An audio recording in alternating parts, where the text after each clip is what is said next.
It's your boy Kenny P, aka Credit King Kenny, and I'm here with Smack Life TV. Know about it.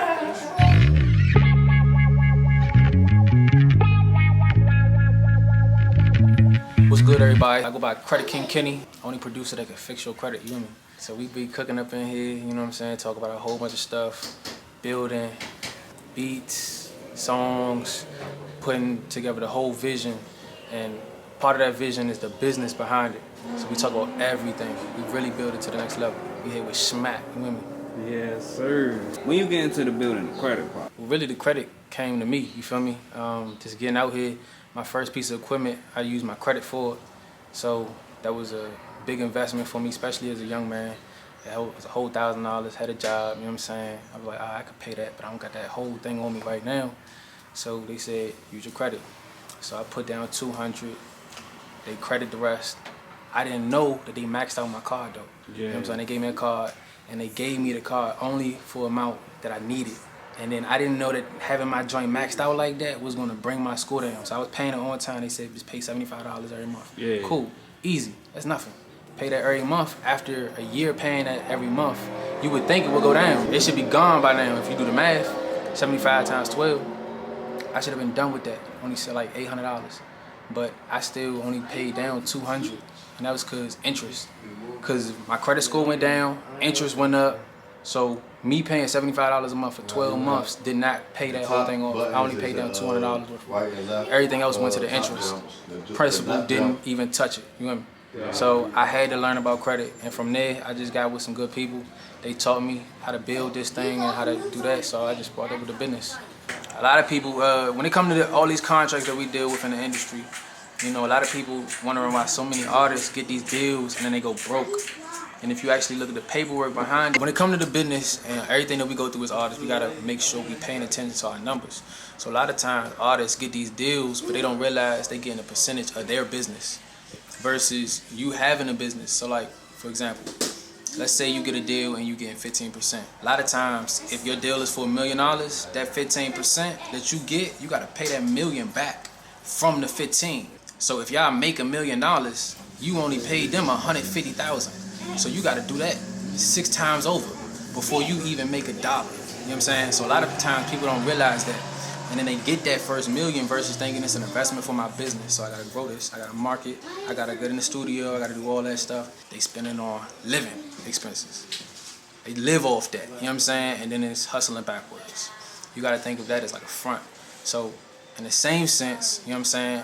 That's how credit works. You go to the bank, they give you money, you pay them back. You know what I'm saying? The only difference is it's backwards versus them giving you 15% of your business, you only pay them 15% of what they let you borrow. You know what I'm saying? So now, if you borrowed $1 million, all you gotta do is pay them that $1.15 million. You know what I'm saying? Versus paying them, what, $6 million when it's all said and done?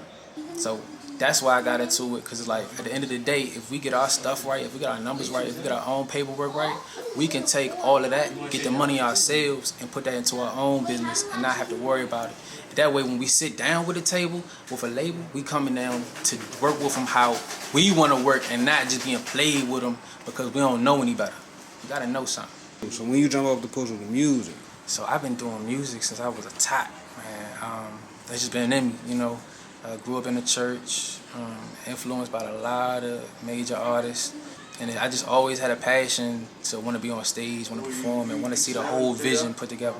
Like, not just the song, but the music video, the production, them doing the shows, all of that, you know what I'm saying? Like, seeing how all of that make, and then when I started learning about the money, I'm like, yo, they got paid for the song, they got paid to do the feature, they got paid to do the show, you know what I'm saying? Depending on how they did the show, whether it was their show, their tour, or it was just a feature, you know what I'm saying? They might have got paid 20, 50, or made $1 million from one show. Yeah. Drake came in the city and made $1 million per show. $1 million to $2 million per show. In each city, he came in here for, what, 2 nights he was here? 2, 3 nights? Yeah.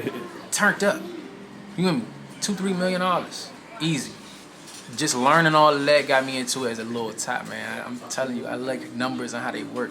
You produce as well as you make music as well as far as like singing and you do rap as well? Yeah. So I'm gonna give you a little backstory of how that goes, especially since the last time you asked me about the music. So when I got into the music, growing up with church and everything, I started going through regular schools, and most schools have their art programs. I take choir. I was in basketball, and I came to a little point where I had to decide between basketball and music. You know what I'm saying? Because I was in middle school and I got introduced to Duke Ellington. Duke Ellington ain't had no sports, but it was a phenomenal art school that could help me develop my music passions and all that. So I made that choice. I said music it is, you know what I'm saying? And then I went to Duke and I just took everything they had. They had choir, they was teaching us classical. I took the piano classes, and then they opened up a studio. They messed up when they did that. Everybody else slept on the studio. I don't know how I was in the school with so many singers and nobody really wanted to be in the studio to learn how to use the studio. But when they opened that joint up, I was the first one there and I was the last one gone. They had to kick me out that joint, and they didn't. They gave me the key. So, you know what I'm saying? I took up everything and got to work with a lot of amazing people because of that, and a lot of amazing people helped me with that. Just learning the music theory, how to play piano, how to sing, and getting in the studio, I just put all that together. And like, you know, nobody really sat there really worked with me on production, but I had a lot of people sitting with me with music theory for piano. A lot of people sitting with me for learning how to put the studio together, you know, like a whole big studio, you know. That's why like stuff like this, a home setup, rap track, it's easy. All I need is a laptop, interface, microphone, and headphones. I'm good, you know, anywhere. And we're gonna make that joint pop. If I got a keyboard, that's even better. If I got some speakers, that's even better. Yeah. If you give me some extra interfaces or some extra amps and all that, that's even better. You give me a Neumann, oh my God, we going crazy. But all I need is a mic, interface, and a laptop, and I'm dangerous, straight up. Who was some of your, you say you had a lot of influences as far as musically, so who some of them influences?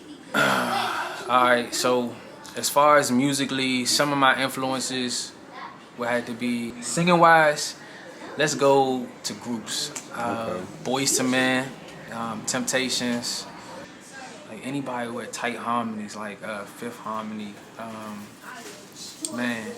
Then as far as singers, I always like Neo, his writing, how he puts everything together, how he works behind the scenes and on the forefront.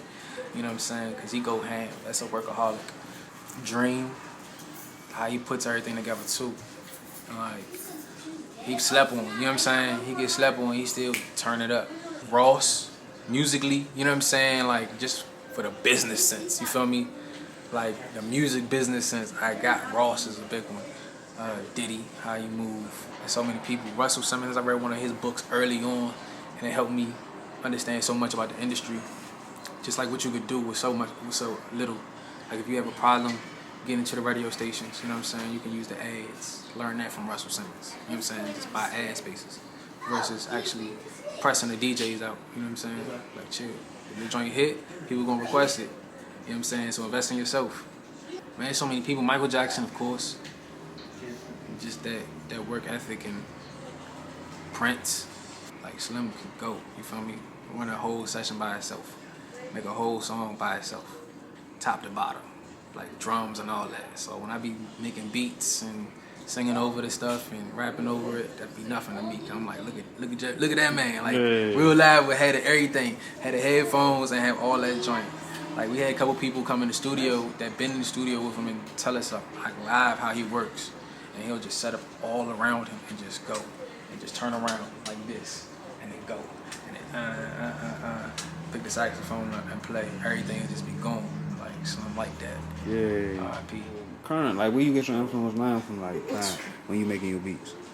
Everything. Everything. Like, so, if I'm doing my, like, say, melodies and chord progressions and stuff like that, I might take inspiration from jazz or classical and stuff like that.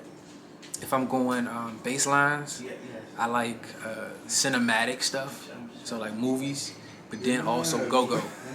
Yeah. So like if you listen to some of my beats, like I might start it like normal, like boom, but then I might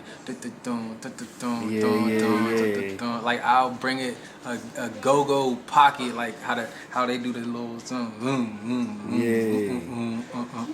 I love that. So I'll add that in there, you know what I'm saying? And I feel like that really adds like it gets your adrenaline up, especially if you got the right rapper and he got like, it really take it into another level. So just mixing all of those and whatever's hot, you know what I'm saying? Like if something hot and it sounds good, I'll test it out, and if it sounds good with the beat, then I'll use it. You know what I mean?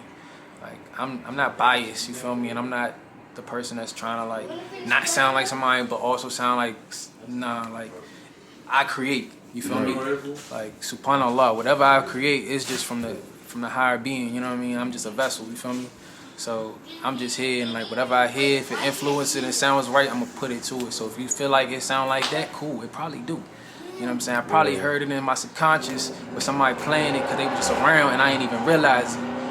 So, you know, you never know how we inspire. I'm just here to be inspired and keep inspiring. You know? Alright, so when people try to get in contact with you, how they go about that? Man, y'all can hit me on IG, Credit King Kenny, spelled normal, Credit King Kenny, on IG, Twitter, Clubhouse, TikTok, all that, you feel me? You can email me, Dream Addicts. Go to my website, dreamaddicts.com. If y'all want to talk to me about credit, you know what I'm saying, we can talk about that. If y'all want to talk to me about beats, we can talk about that. If y'all just want to talk about how you can build your business, period, get your finances together, just let me know, you know what I'm saying? Like, I'm really an open book. I'm a welcoming man. You see me around my house, like, it's cool vibes around here. Everybody love it. Like, it's a second home for most people that come here. So, you know what I'm saying? Holler at me, build. The family grown, you know what I mean? You got any goals with your businesses or like? Man, yeah, it's so many things going on. So right now for one of our businesses, we got a major promotion going on. So I don't know when y'all gonna be watching this and when y'all see this, but if y'all see this in current times, you know what I mean, within the next couple weeks, till the end of July, we have a major promotion. Our company giving away a lot of money, you know, and that's just on top of if you want work. So if you're looking for some work to do, if you want to build a business, holler at me. You know, we can really get you going, especially if you want to get your finances in order. So if you want to get your finances in order and make a little bag, holler at me. That's how you got to do that. Yeah. So we get it together. Wallahi. Who's some of your top bands? Anybody that crank, man. Alright, so CCB, T.O.B., Rare Essence, man, it's so many bands, bro. I like Backyard. Man, I had family in bands. I had homies in bands, bro. Like, I love the go-go community, period. You feel me? Like, Chuck Brown, R.I.P. to him. Being able to perform with him a couple times like that, you feel me? So, that was a blessing. That was an honor. But, man, go-go, period. Like, it's just the way it is. Like, the feeling, the culture behind it, you know.